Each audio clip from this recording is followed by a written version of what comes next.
Hi, everyone. Welcome to the post-film discussion of Education, Inc. with Frame by Frame Film Club. I'm Kristin. I chose this film, and I'm so grateful to have two panelists. I have Janell Rohan, who is an educator in West Philadelphia. Hi, Janell. Hi. Janell joined us last month, too, so I'm so glad to get to see you two times in a row. Thank you. And then we're also joined by Steve Nuzum, who's the Director of Research for SC for Ed. So Steve, will you tell us a little bit about SC for Ed and the mission of the organization?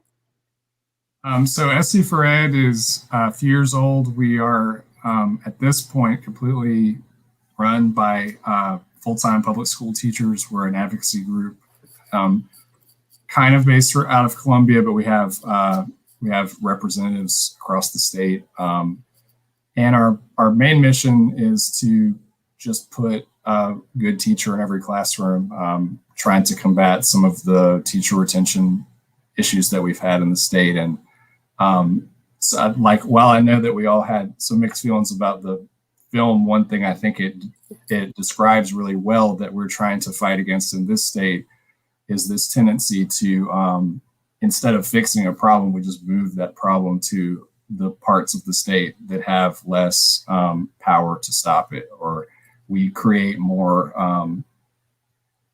less transparency so we can't see what that problem is. So we're trying to bring attention to some of those issues. Awesome. Well, and I appreciate both of y'all taking the time, especially both of you being, and also Steve's an educator as well, not just the director for this advocacy group. So especially, I know that even in the pre-pandemic times, teachers were stretched to the max, and now y'all are managing even more. So I really do appreciate your time while we talk about Education, Inc. So if you haven't watched the film, do not worry. It is a documentary. You can watch it on canopy.com for free with your Richland Library Richland Library card. I forgot to say public library app. Or any library card. Exactly. Thank you, Janell. I use my Berkeley library card. Yeah. And so it's about an hour long, and it is a documentary by a man named Brian Malone, who self-funded this project because he is a concerned parent, where he saw his children going to public school and some charter schools moving in, and wanted to learn more about the what he calls for-profit charter school movement.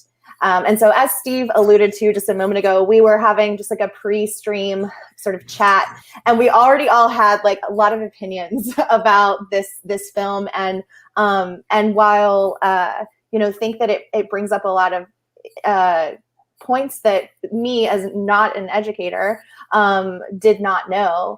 It also, so like as a documentary, we can talk a little bit about the sort of filmmaking process and just sort of what we all think the responsibility of an individual who's talking about a public service, like public education or just education in general. I mean, it affects every person in our country.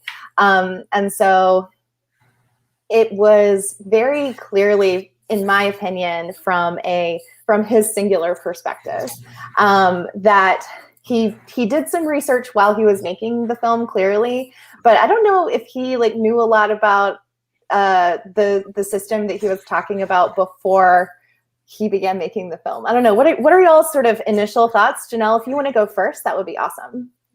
Well, like I was saying in the pre-stream chat, I really kind of struggled to figure out where he was coming from in terms of being like completely sympathetic to what he was talking about.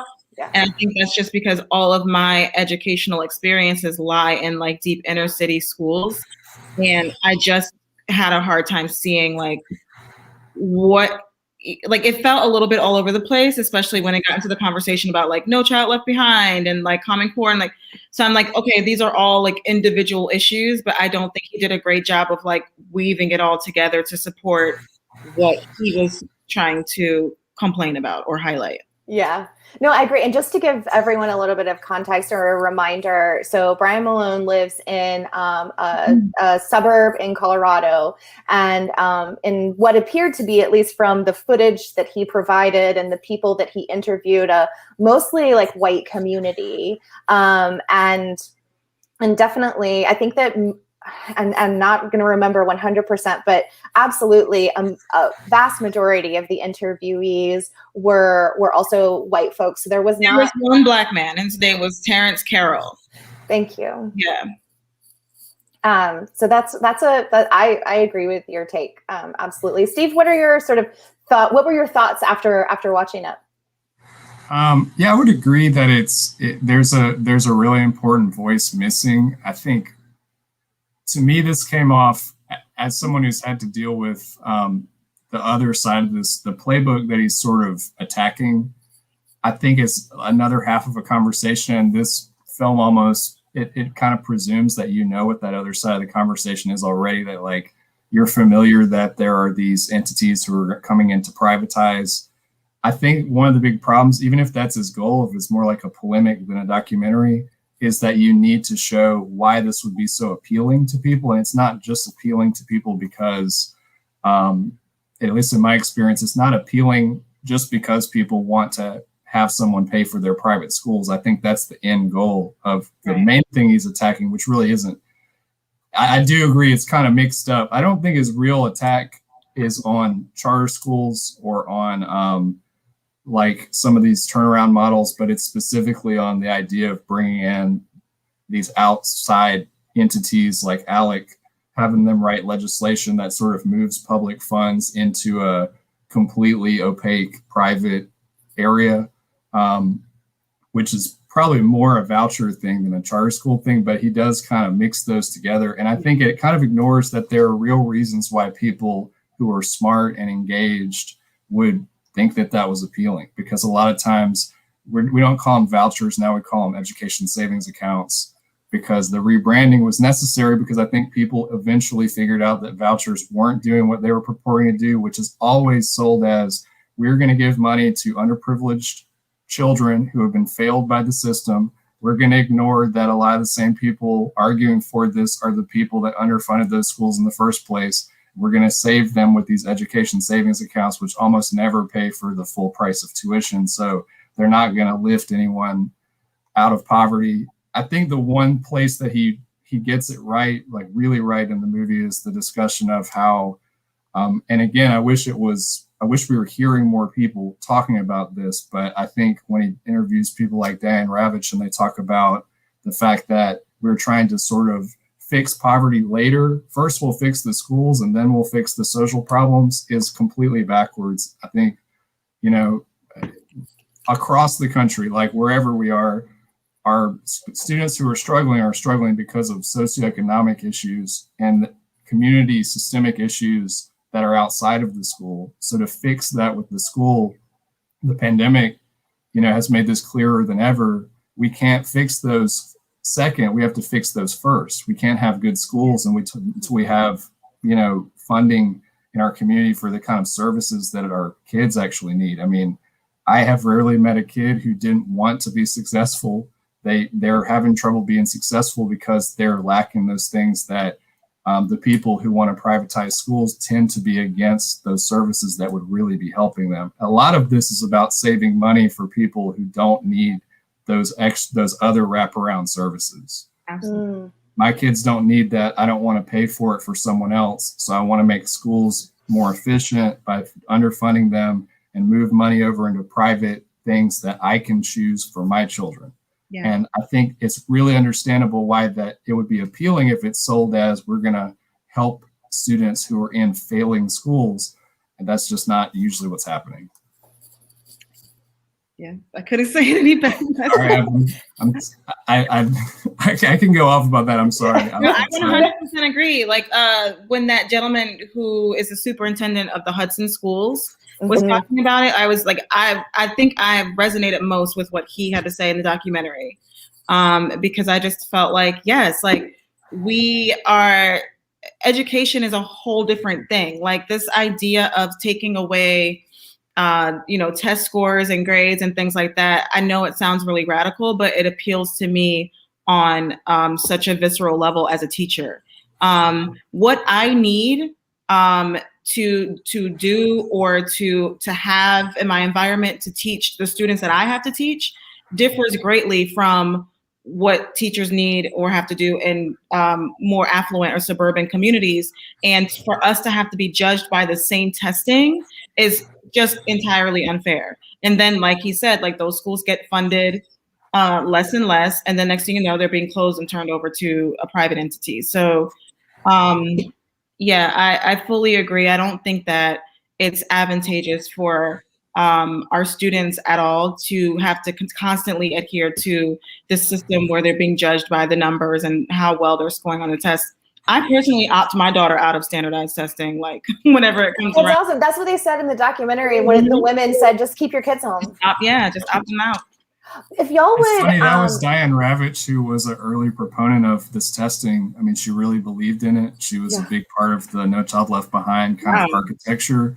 But, she's also in the education sphere, and she saw that it didn't work. To me, that's one of the biggest arguments against this over testing is even the people who meant for the best possible reasons, like we need to know what's going on with the kids, have decided this doesn't tell us what's going on with the kids. This is basically, telling us what we want to believe already, which is these kids in this neighborhood are not learning and these kids in this neighborhood are. And which kids are those? We know which kids those are.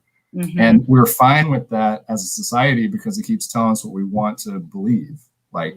And that's why, again, I think he had an opportunity for this to be about twice as long and go into those neighborhoods that are being hurt the worst, because I feel for the kids that were upset about their A-push class or whatever was going on. But the kids that are really being hurt by this are the ones who needed their school to work. And now their school, which already had problems, is going to be underfunded because of the problems. I mean, the biggest part of No Child Left Behind, and I lived through that whole era as a teacher, the biggest confusion to us was, wait, our school is doing worse, so you're going to take funds away from our school? You're going to give them to something else that hasn't even been tested yet, hoping that it will work, and that's going to help our community?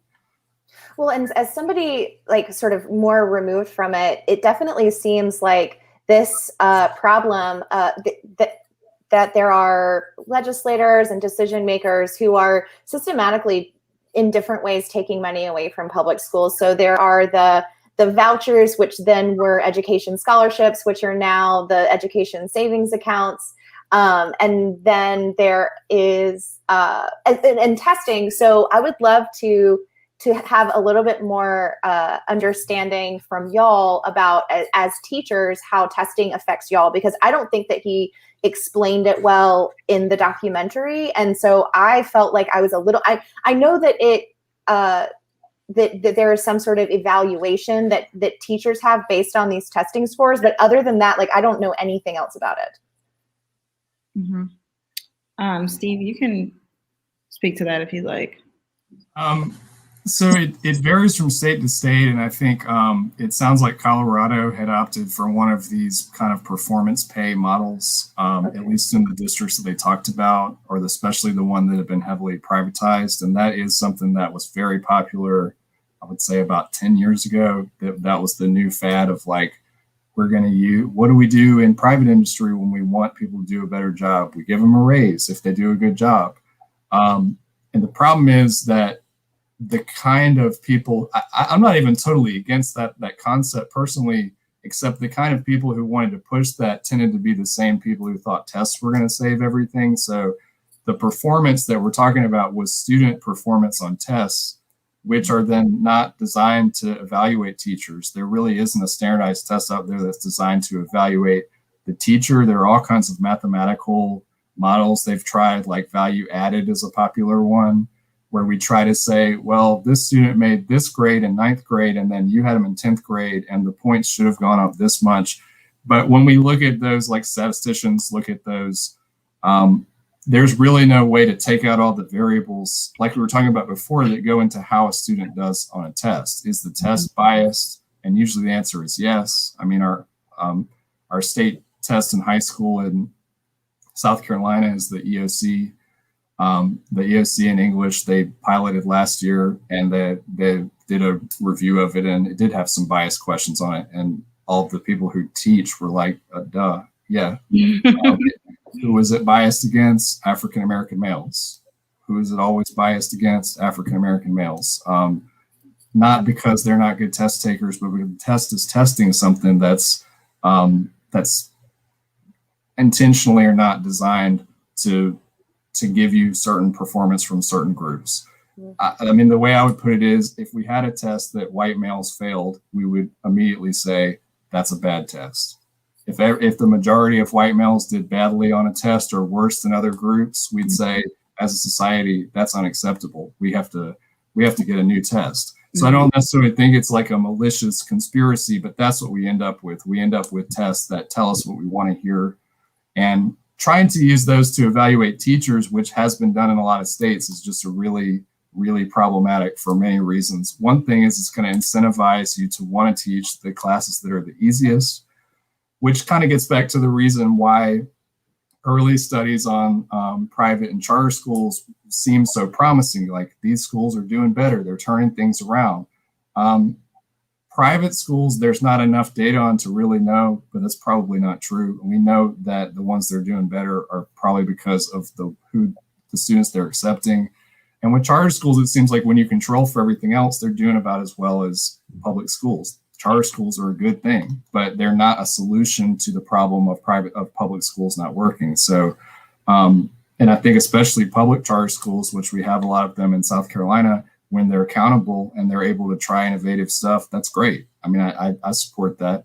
The problem is that that's not always the way that they're being used, but especially the idea of private schools being more effective often goes back to those test scores again. The public schools had bad test scores. The private schools, which are doing less testing, are somehow doing better because they don't have bad test scores. That's kind of how the logic goes. And when you ask, but how do we know when they're not taking the same tests, you usually get, it's the free market. The free market is better. It's automatically better. Everything it does is better. So that's kind of the playbook of what the movie's laying out. And I think it's that part's pretty accurate. And that pay for performance model, again, I can understand why it's appealing. And I wish you would have gotten more into that in the documentary. Of course, you would like teachers to do better, and you would like schools to do better, and you'd like to solve problems that we're seeing systemically in schools, which there are many. But paying people because their students did better on a test is not the same thing as paying them because they were better teachers or they had better outcomes. There are people who will always say, and I think this is kind of sometimes sincere and sometimes not, okay, you're right, the tests have limitations, but what else could we do? And the answer is there are a lot of researchers out there who have done a lot of research on other ways we could measure. I mean, to me, I would ask first, what do you want the school to achieve? Like, are you hoping that students will have a longer lifespan or higher income or whatever variable you want? And then you look at a longitudinal data of which students have that. When we do look at that, it's not always the schools with the high test scores. A lot of times it's not the schools that you expect. So I don't know. I know, I'm sorry, that's a really long answer, but no, it's really interesting. We really want those tests to tell us something, and they do tell us very specific things. Like, if it's a well-calibrated test, it may tell you a very, very specific academic thing about a group of students or an individual student. It's really never going to tell you about the quality of the school or the quality of the teacher. There's just too many other variables. I love the part, and I think it's the same superintendent you were talking about, Janell, when he said there aren't standardized people. I know that's such a obvious statement, but that really, as a teacher, I wanted to cry when he said that. Yeah, me too, because he's talking about like the detriments of like this like homogenization of students. It's impossible. So for us to be trying to do it is obviously harming the students. Like, yeah, I felt him 100% when he said I thought that he was probably his personality and his authenticity came through in spite of the sort of sometimes tongue-in-cheek tone that the director took with the documentary, which I mean, I think I've already said it, like, I didn't love. Because I was like, this is serious. And you have this, we were talking earlier, you have this like clearly inspired by Michael Moore animation piece that is very over the top, but I felt like he was really good. Janell, I would love for you to talk about your perspective as somebody who does teach in a charter school, and if you feel comfortable like, telling us about because I'm now learning like there are all different kinds of charter schools, and you know how from your perspective and through that lens, like you saw some of the ways that charter schools were portrayed in the film.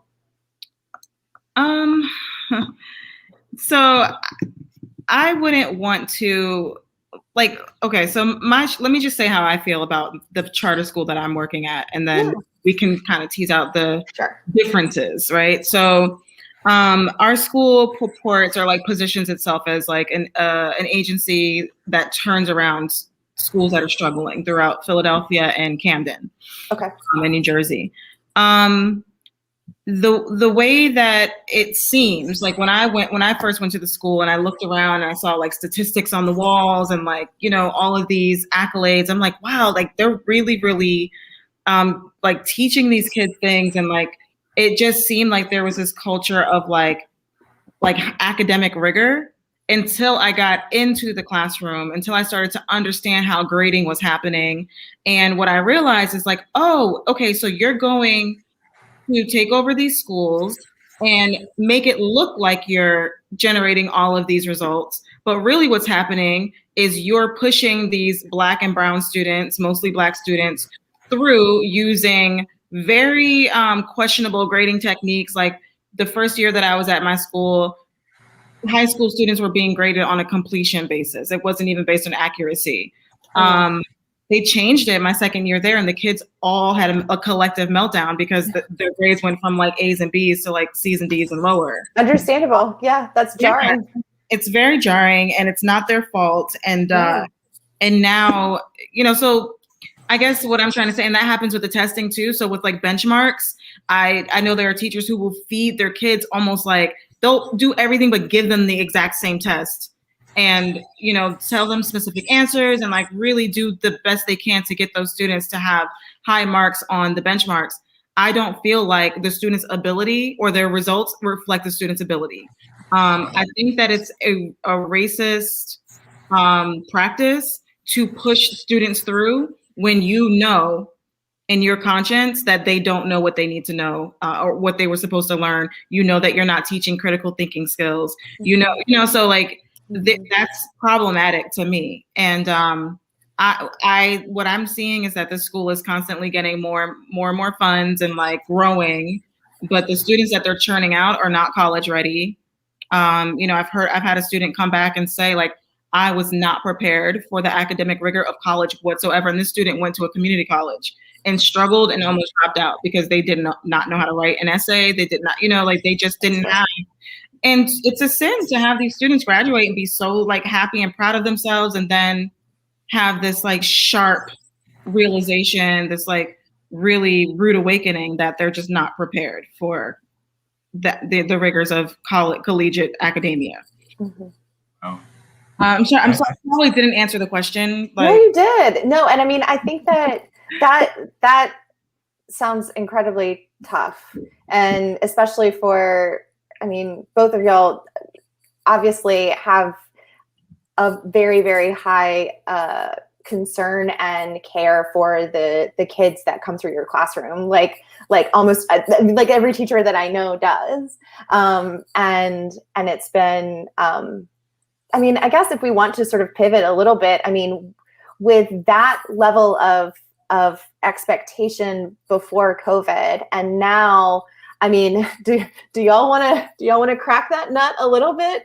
And I guess like one way that I could frame it, or at least I'll say a question that I have is, you know, educators, from my perspective, since COVID has your job descriptions have grown exponentially, and in every way possible, in how you're expected to teach, in the modes you're using, the channels that you're using to teach, and also providing additional social services and public health services to these little humans that you're either going to Zoom with or see in person.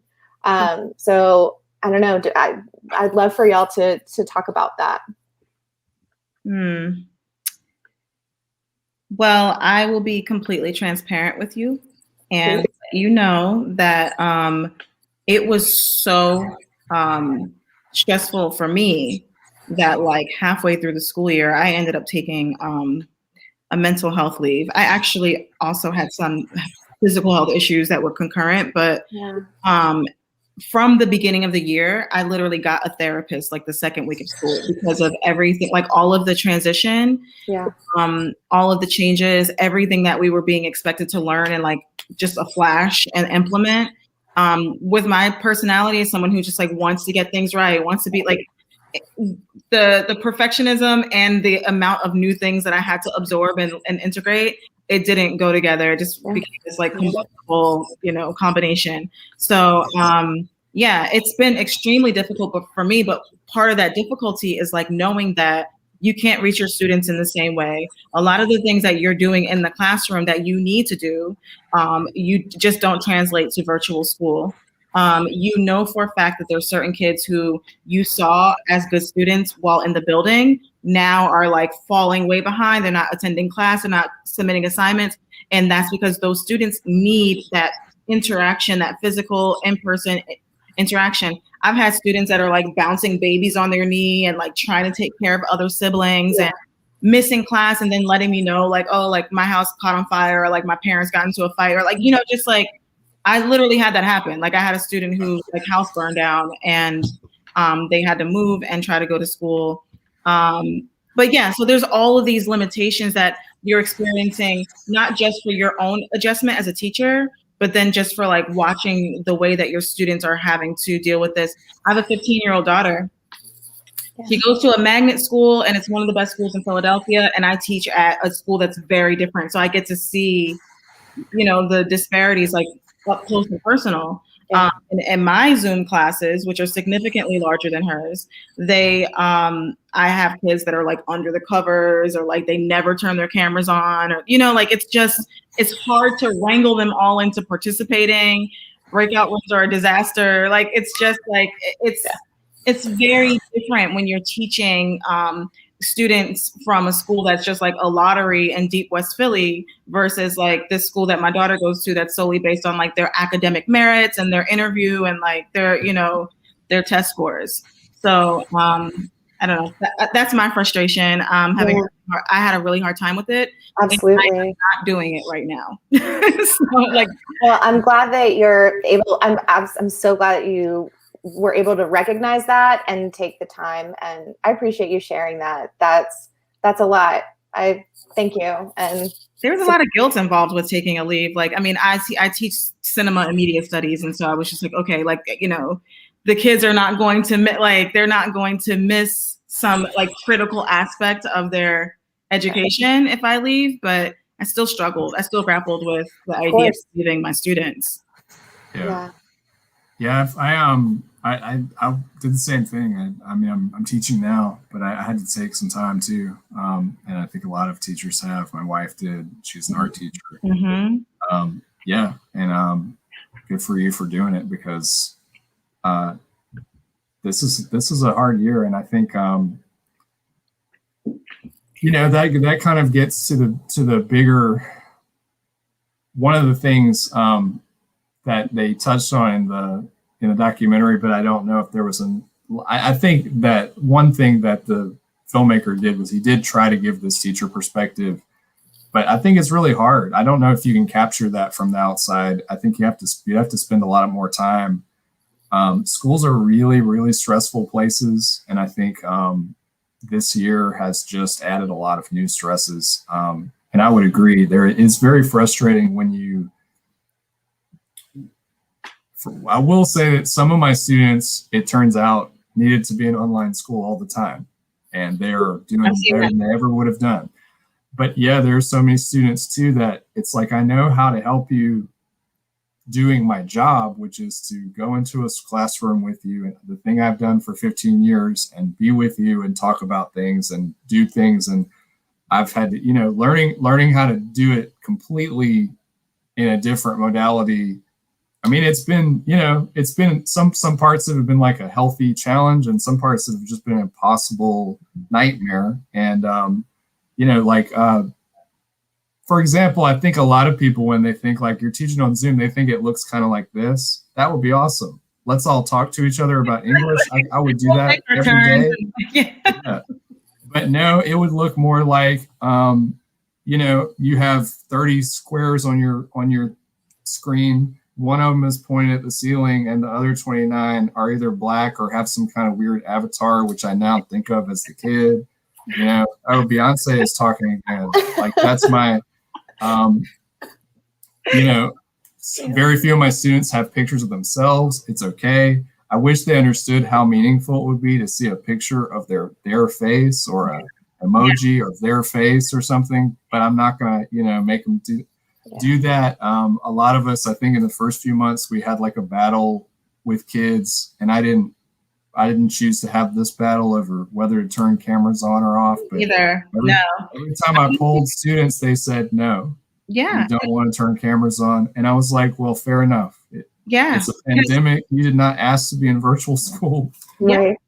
And it's part of like trauma informed or culturally informed teaching to understand that there are students who would never in a million years want their classmates to see what their background looks like, right, their surroundings look like. For you to be a teacher antagonizing them about turning their camera on constantly is just another layer of stress when they know that that's not something that they are prepared to do given their situation.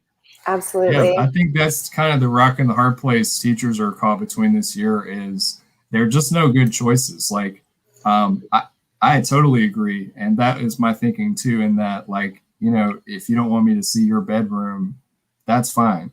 I'm an adult. I'm a teacher. There's no reason I need to see into your house. Was never part of our social contract. Exactly. But at the same time, you worry about kids because I don't ever see you. Are you okay? I have never heard your voice this year. Are you okay?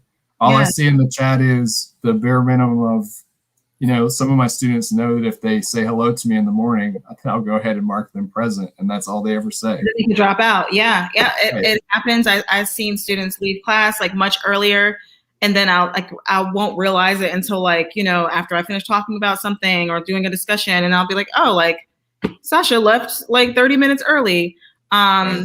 It's really hard to toe that line between like accountability and concern and then just respecting their privacy. I've actually called parents and just framed it in a way of like, I'm just, concerned and wanting to know that they're actually able to, they're being educated, that they're there, they're present. And, if there's some reason why they shouldn't have their camera on, I completely respect that.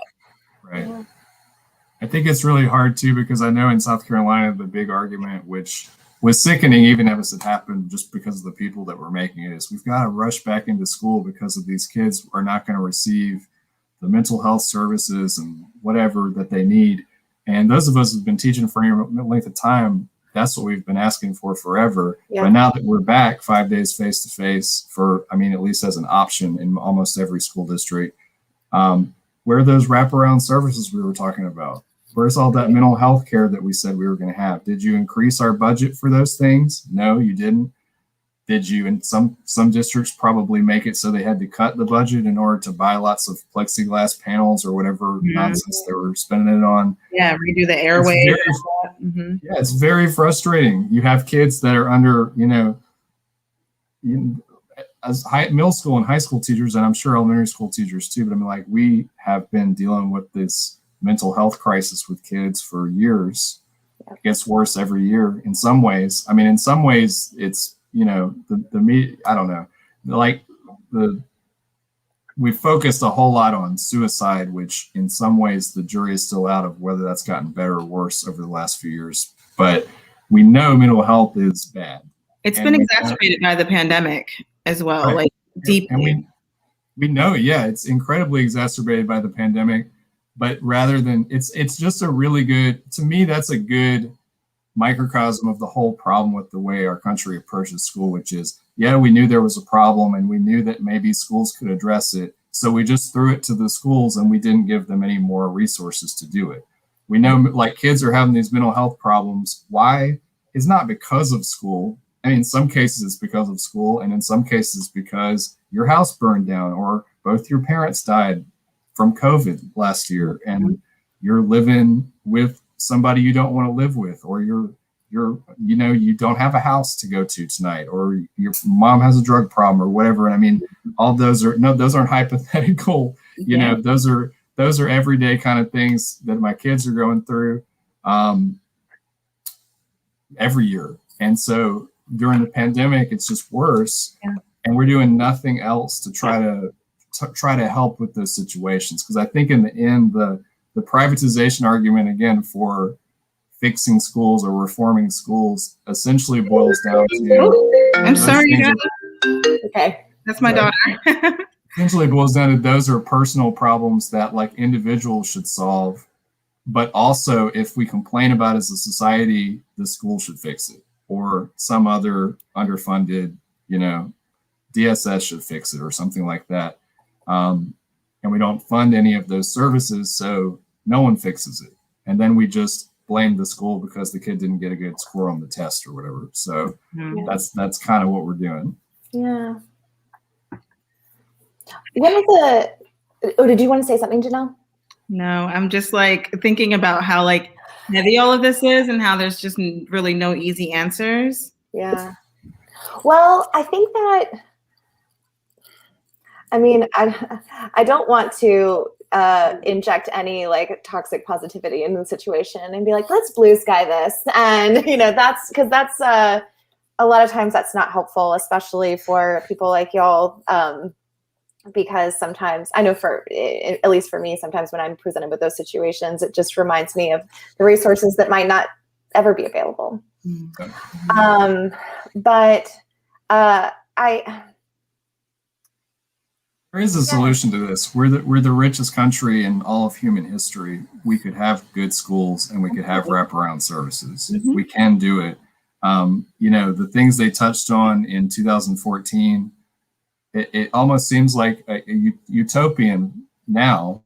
They were complaining about the fallout of the economic crisis, which was terrible and devastated schools, but it's only gotten much worse in the last 4 or 6 years, especially in the last 4 years. And the solution is that people have to fund schools. I mean, that is the solution. How do we get people to do that? I don't know. If Bill Gates has decided that it's better for him to keep all his money and give 0.1% of it to a charter authorizer or whatever, I don't know what to do about that. Yeah. I don't know that trusting billionaires to fix our schools was a good plan, and it seems to just be making things worse. Yeah. Well, because there's an element of greed and just like the guy, I think his name was, I think his last name was Brain, but he was talking about, how schools are just like this fail-safe investment. And oh my gosh, yeah. The way he was talking about it was just like, whoa, like, on some level, that the school is business, but like the way he was talking about it was so brazen and just like. It was basically like a find and replace for the way that people used to talk about the housing market before the housing market crashed. They were looking for these stable commodities that were growing consistently at a consistent percentage every year. And there was never any way that it was going to fail. And it did. And so now, or at least in this documentary, it definitely felt the same, that this investment banker was talking about investing in charter schools the same way. But with even the larger profit margin, because it was like something crazy, like 14%. That's nuts. It's a great book that came out at the end of last year called The Wolf at the Schoolhouse Door. And one of the things that they said in that book that was really profound to me, and I'd never thought about it this way, was that people who are for privatizing schools are essentially pessimists about America. Like, we used to think that America was going to continue to progress, and so investing in our future was a good bet. Like the way that guy was talking about investing in charters just because it's a stable whatever. Investing in the children of the future was a good investment. But if you see that, if you feel like in your mind the best days of the country are behind you and the opportunity for you to get super rich is disappearing, what they want to then do is take back as much of that money as they can and put it into things that are going to benefit them. So it's really disappointing. And I honestly think it's very sad, that pessimism, because I don't feel that. I think the situation is really hard. The pandemic is being heavily exploited by all the things they were saying were bad in 2014 in that documentary. It's exponentially worse. You talked about Pearson. Pearson is going to make a huge profit off the pandemic. And so are all these other testing sort of school industry. The vendors. Yeah, the vendors, but it's like the big super ones like Pearson are just, they got their tendrils in everything, which is one reason why they used to be, I think, and they might still be, a major backer of ALEC, which is the group that wrote our voucher laws too. The same thing that they were saying, like Tennessee wrote this law, and then good thing they remembered to at least put the word Tennessee into it. Right. And again, they did act like it was kind of a joke, but to me, I was like, that is literally, I mean, there was a bill in the legislature last year, S556. It was literally that. It was just a copied and pasted ALEC law. And I think it's to the point where I don't even know if our legislators even know that's what they're passing. I asked Shane Massey on Twitter, what his relationship to ALEC was. He said he had none, and I think it was true. He was the first sponsor on that bill. So who handed it to you, and who are you trusting that you're passing these bills that are written by these corporate kind of bill mills?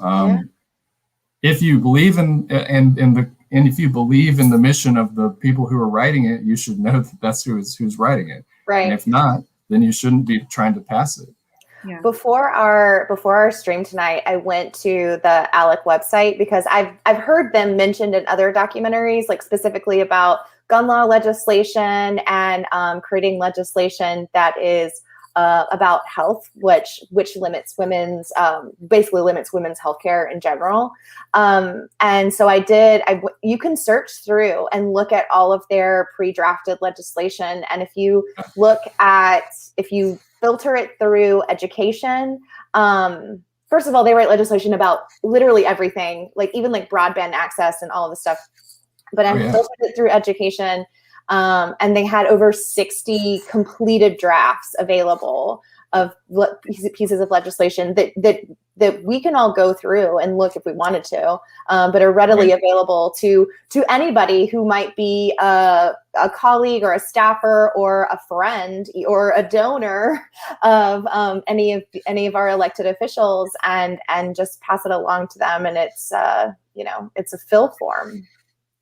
It's a frustrating thing about one thing I did really identify with. We were kind of joking before about how it was presented in sort of a self-aggrandizing way where the director gets kicked out of the board meeting. Mm-hmm. But the fact that what really got me is seeing all those people go up and get cut off by the timer. That's real. Yeah. When you go to speak at a board meeting in most districts, or at a Senate hearing or something like that, they will cut the public off after 2 minutes. They don't cut lobbyists and ALEC off after 2 minutes. They get to sit in a room and have a conversation. And I mean, when we're talking about these bills, which they've had, years to draft, and the public gets to see it in South Carolina, our legislative session is so short. So if it passes, you had maybe a month to look at that thing and go and do that kind of deep dive. That's why they tried to pass that huge omnibus reform bill last year, a lot of which were these other little ALEC bills just kind of put together in a weird Frankenstein. And people didn't understand why, like, we and by we, I mean most teachers that I know opposed it really strongly. And they're like, you don't want reform? That's what they do a really good job of. I do like that in the documentary, they made reform sound like a bad word by the end. And it's sad because we need real reform. But when people talk about reform, at least when they talk about reform in heavily conservative parts of the country, they don't mean fixing schools. They mean replacing schools with something that's not going to be as accountable and something that they can say, well, that's private industry. It's not our problem anymore. Right. And they are in a lot of cases, if not getting directly funded by these organizations, then they're part of these organizations like ALEC. South Carolina legislators kind of distanced themselves from them. A lot of people did after Trayvon Martin's death. A lot of people didn't want to be associated because ALEC was the organization that also pushed all those stand your ground laws. And they've been hugely into for-profit prisons. And so a lot of legislators finally were like, okay, maybe it's too much. My constituents don't like this. I'm going to pretend I don't know what this is. But the quote that really got me in the movie that I had to write down was, and I can't remember who they were talking to, but one of the educational advocates said, I was never a conspiracy theorist about public education until I started doing my work on ALEC. Yeah. That's how I feel too. I'm not a conspiracy theory person, but they really are like the boogeyman in education, right? And in a lot of things too, in policing, in prisons. And I mean, that's what makes you sound like crazy when you say it's all connected, but it's all connected. Yes. I mean, it's all a part of the same thing. Mm-hmm. Oh man, I appreciate y'all's time so much. Do y'all want to sort of share some final thoughts? Is there anything that I haven't asked about or we haven't touched on that really stood out for either one of y'all? Look at my notes. I know something that we didn't really get a chance to talk about much, but I thought it was interesting how he was saying that there is this, or that the documentary is putting forth that there is this false or manufactured narrative around public schools and how public schools are being scapegoated essentially. I don't know exactly what I want to speak to as far as that's concerned, but I did think it was interesting. I wrote down the name of the book. I'm manufactured. What was it called? You guys know the book that I'm talking about, though, right? Yeah. So, I do. I also forgot the title of it, but yeah. I do know. I wrote it down somewhere, but I have 3 pages of notes, so who knows? No, but it's interesting. What were you saying? Oh, I remember one of the it was one of those Koch brothers, Milton Friedman-y kind of voucher lobbyist guys. I mean, I think that I definitely have heard that perspective a lot, where it's public schools are failing our children.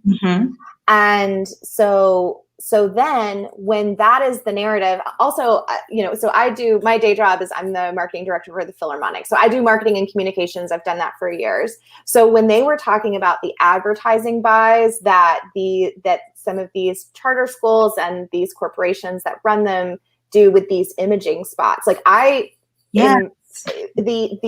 way that the resources, because I know how expensive, I saw those commercials are expensive. And I think they even priced them out. They were 6 figures.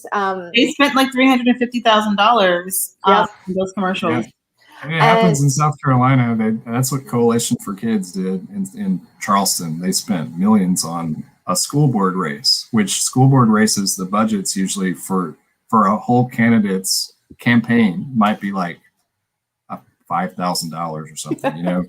You have to file and you have to make some stickers, and then you go on the news one time. I mean, so to spend millions in a school board race, you just are it's like you showed up to a fight and everybody else had water balloons and you had a nuclear bomb. There's no way that you could not win that race, no matter what your platform was. Right. And then the argument is a lot of times with the people who are the reformers is how can you be against a democratically elected board education board. Yeah. You are, and that is, it's such a false narrative. And I don't know, anytime those narratives are pushed through, I almost like see them winking. Like you see them, they're just like, we're elected. And it's so interesting because it probably wasn't until, the past like 5 years or so, like I am a person, like I don't have children. My mom is a retired public school teacher, but even in our household growing up, we never talked about higher like school administration above maybe the principal of her school. Like the school board, and she's been teaching since she started teaching in the late 1970s and exclusively taught in Lexington 1 and Lexington 5 until the mid 2000s. And so and one of the things that she shared with me when she retired is that, the only reason that she taught as long as she did was because of her love of being around the kids. The drastic change in the last 15 to 20 years of her teaching career when it came to administration and testing, and it was something too. Like I don't know if that was there yet, like during the mid 2000s, but I feel like Common Core was like a sticky issue for teachers who have been teaching like so long before that. Yes, absolutely. And the different, just that's one of the interesting, so there's a lot of like coded language, or I think it's of coded language, but like one of the things that they say that a lot of times the charter schools use is flexible curriculum, which that sounds great, kind of. But I don't really understand what that means. Yeah, I was gonna say, but what exactly does that mean? Yeah, like it's very cloudy. Depends on the state. I know that in South Carolina right now, and I think we're probably going to pass this, but there's a bill that was a little piece of that big crazy Frankenstein bill from last year that didn't pass the Senate. That was about schools of innovation. The innovation's the other word they like to use. Yeah. And basically it just means that while all of these very rigid kind of oversight bureaucratic things that we've made the public schools do are super important, and accountability is super important, but wouldn't it be great to have a school that didn't have to do any of those things? That's the school of innovation. And so it always begs the question of if the oversight was good, if we're trying to give every student an option, like the chance at a good education, if the particular kind of oversight you're giving is good, why is it good to let them innovate away from it? Why aren't we letting every school do that? And sometimes it's less testing, sometimes it's bad things like less civil rights for students. It just depends. It depends on the state too, like what flexibility means, and it probably means something completely different in another state. But that's what it tends to mean here is regulations are good when they show that the public schools are failing, and they're bad when they show that the private industry is not jumping in and fixing everything. Well, thank you for that. That's a bummer.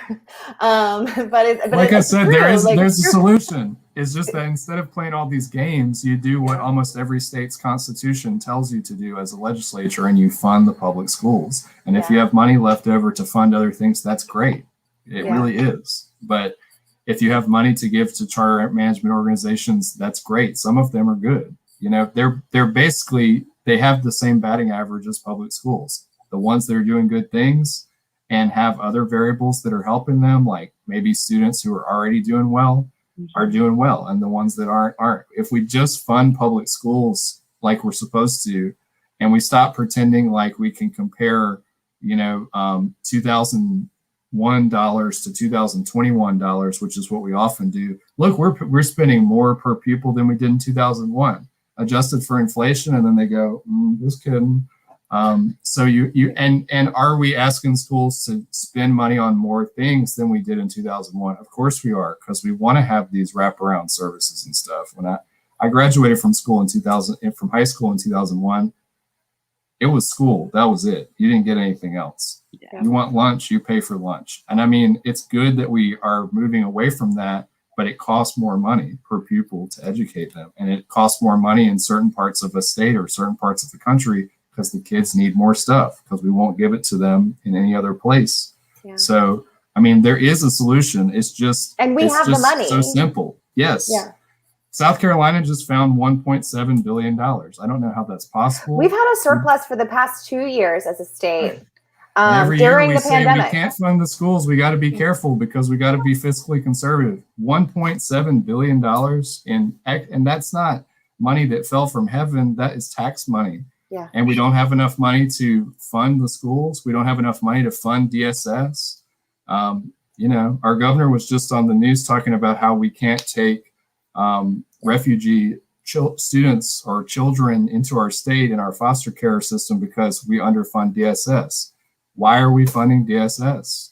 Why aren't we, you know, why don't you take a little piece of that 1.7 billion and do that?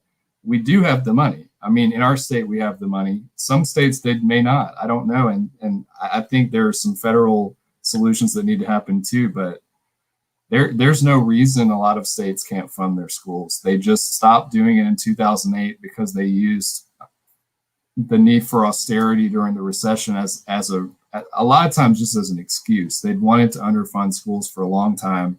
This was their opportunity. No one's going to say, well, you know, the bottom just fell out of our whole stock market, but you can't cut back on the budget. But then they never went back to funding schools at pre-recession levels. That's true of almost every state in the country. So we just need to fund. I mean, it's complicated what we will do with the money. We need oversight and we need to figure out what's actually going to help the most.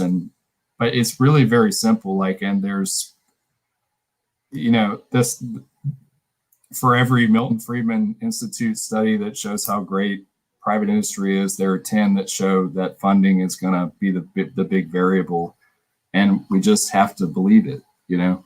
Mm-hmm. And it's not even so much honestly about most people even paying more taxes. It's about having that money that's already there in our case, or that money that we're, you know, letting Amazon or whoever keep, and spending that on the things that make a company like Amazon successful when they're based in the US, which is having highly trained, smart people who want to go into those jobs. But anyway, I know it does all sound like a bummer, but that's the narrative that the privatization groups want us to have, because Exactly. They want us to think everything's so unsolvable. Let's turn to Bill Gates. He'll save us. Mm-hmm. Yeah. Wow. I appreciate the perspective. Sorry, go ahead, Janell. Oh, just real quick. I was just going to say, it seems to me that there aren't enough people, just laymen, community members, parents, who are as versed as they need to be.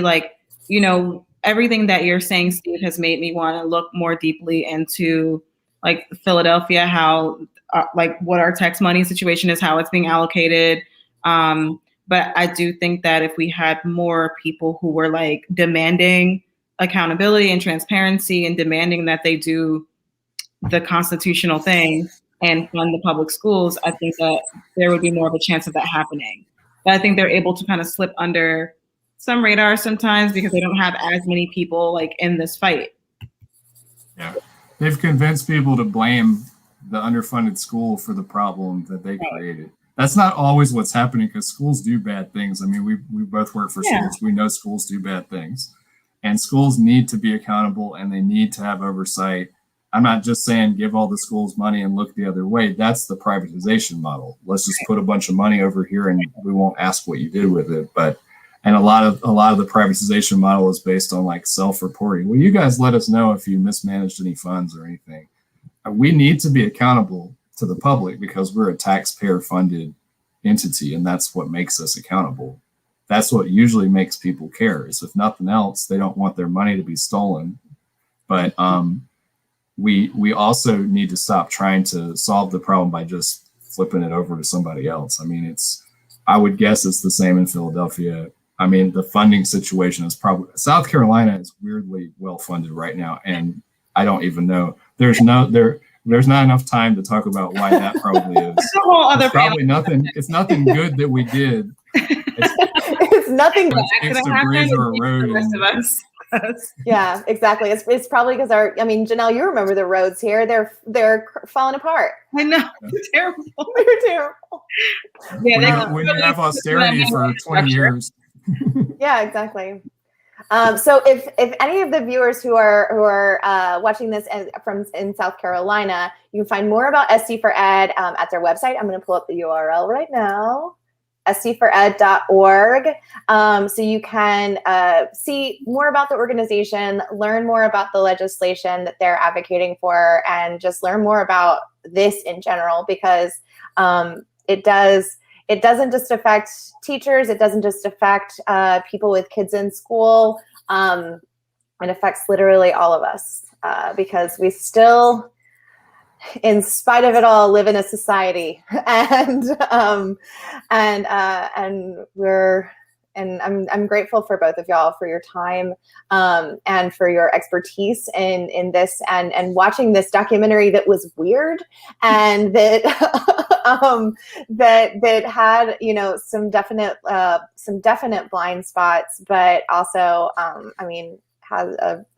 I've had a great conversation with y'all. I've learned a lot. Blind spots created space for an interesting conversation, which I kind of love even more than something that afterwards, and I'm just like, that was perfect. Mwah.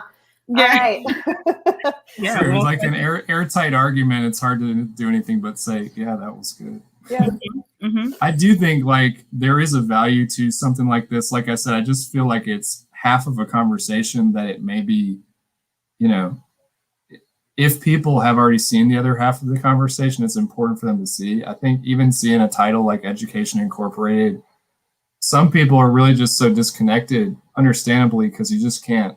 It is hard to understand the world of public education or private education or charter schools, even when you're in it. And so for people to even be like, wait, are people trying to profit off the public schools? I think is a good thing.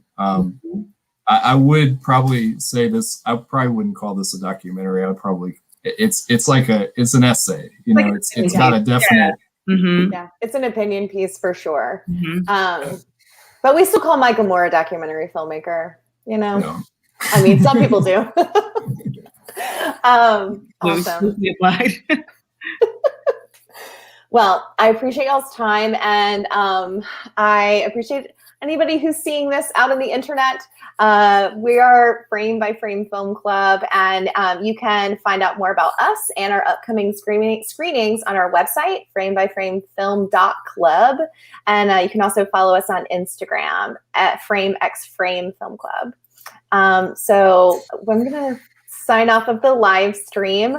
Thank you both so much for your time again, and your very evident passion for what you do and the people who you impact in your life. So as a member of our society, I thank you for doing what you do. So, all right. Bye.